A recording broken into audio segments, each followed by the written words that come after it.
Thank you so much for your time, sir. Thank you. You have just submitted a very significant list to the National Assembly that Nigerians, and in fact many people in the world have been waiting for, the ministerial list. Can we have an idea of these people on the list? Well, first of all, I mean, I'm sure you all know that the government is inchoate until, or is not fully formed until a cabinet is in place. And that's the beginning of that process, or that process started a while ago. It culminated in the delivery of ministerial nominees today. The president took his time, spent a lot of time going through, did a lot of due diligence, going through the nominees one by one. He had, as you know, where he had 60 days from the time of inauguration, as stipulated by in the Constitution. He has fulfilled that requirement of the Constitution by submitting 28 names today. As his letter stated and was read on the floor of the Senate, the remainder names, not sure how many, probably about 12, maybe 13, will be forwarded to the Senate in the coming days. As far as the list or the nominees themselves are concerned, and like I said, Mr. President took his time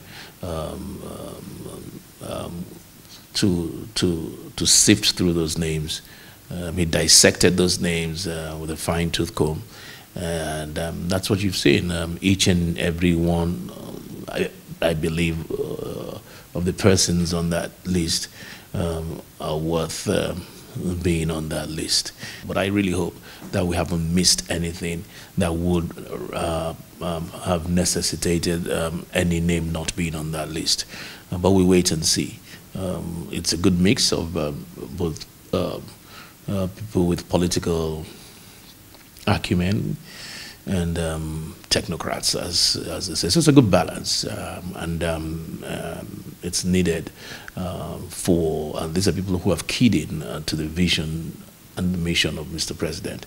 And it's, like I said, it's a good balance needed to move the country forward, as Mr. President is eager to do and has already started doing. Okay, thank you. So now, with these names coming out now, and probably the approval of the National Assembly when it comes, how soon do we expect these people to hit the ground running with Mr. President, who has already started? Well, like I said, it's a process, and we're at the middle of the process now. And as far as Mr. President is concerned, he has his cabinet. I'm sure there will be those who will be working behind the scenes, giving him advice, you know, even now, before confirmation, in anticipation of confirmation, because there's no time to waste. Not a day. Every day is important to this government. So, I mean, they may not start fully or officially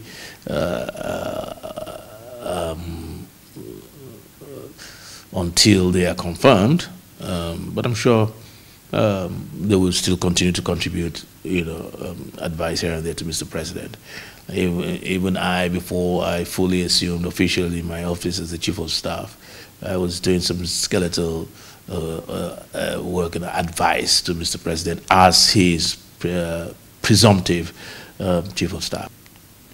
For all intents and purposes, work should start in earnest for them in the next week or two, because I don't see the Senate wasting too much time in the confirmation, not because they're not going to do a thorough job. They will do a thorough job, but they will balance it with the need with the knowledge that time definitely in these times that we're in, time is of the essence. There's also some people that looked for an anticipation that probably the list will come with attached portfolios to enable the National Assembly do a thorough job of finding out these are indeed round pegs meant those holes. But it seems to you the listing come with that. Yes, I mean, for me, that would have been one way to go about it. It would have been a welcome development. And as good as that sounds, it almost straight jackets the president to pigeonhole one person in an office and the other. What happens then if you change your mind? If you change your mind, you then bring the person back for screening again, because the president is at liberty to change your mind. For instance, if I decide I want somebody as Minister of Labor, and then after sending the name later on, I decide that, you know what, I didn't know this about this person would actually be better in another, with another portfolio. And meanwhile, Senator screened that person for that particular initial portfolio. What happens then? Do you now rescreen the person? So it has a lot of these things have their merits and demerits, advantages and disadvantages.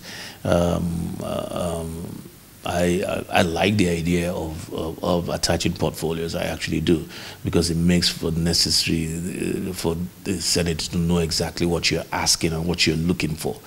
But for now, it's been thought wise that we stick to the tradition of sending the names and then allowing, whilst the screening process is going on, allowing the Mr. President and his team to look at the portfolios and the characters and see how they fit. First step that he has done is that these are people that can work whatever, wherever you put them, except the specialized fields like Attorney General and what have you. But in the main, in most of the portfolios, he believes most of them can fit in anywhere. And what's important is also that Mr. President intends to streamline ministries, carve ministries out of or separate portfolios, or restructure the ministries in such a way. You might be hearing of new ministries that were not standalone ministries before. So the process continues.